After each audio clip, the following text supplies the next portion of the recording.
Let's solve this problem together. We have the square root of 16 to the power of 6 minus 16 to the power of 5.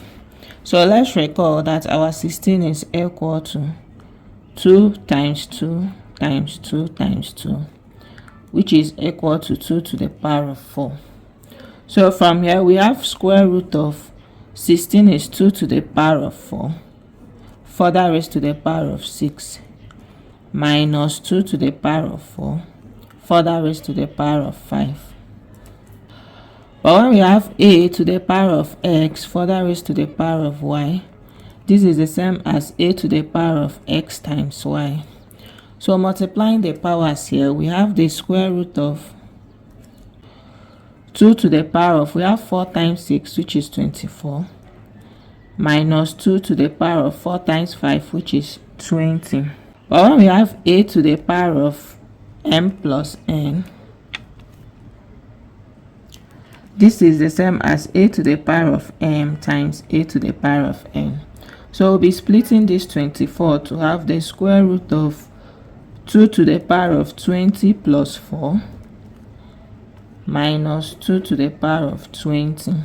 So we'll have the square root of 2 to the power of 20 times 2 to the power of 4 minus 2 to the power of 20. So we have a common factor here.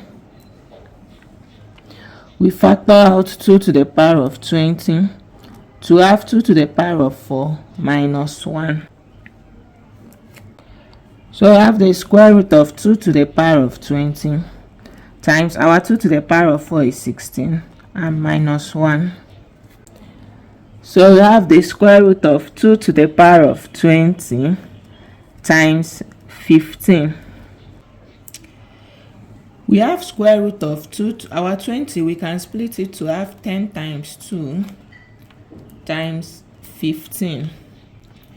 So this gives us the square root of 2 to the power of 10 further raised to the power of 2 times 15. So let's split this together to have the square root of 2 to the power of 10 further raised to the power of 2 times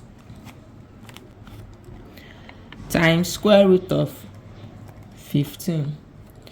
So this will cancel out this. We have 2 to the power of 10 times root 15.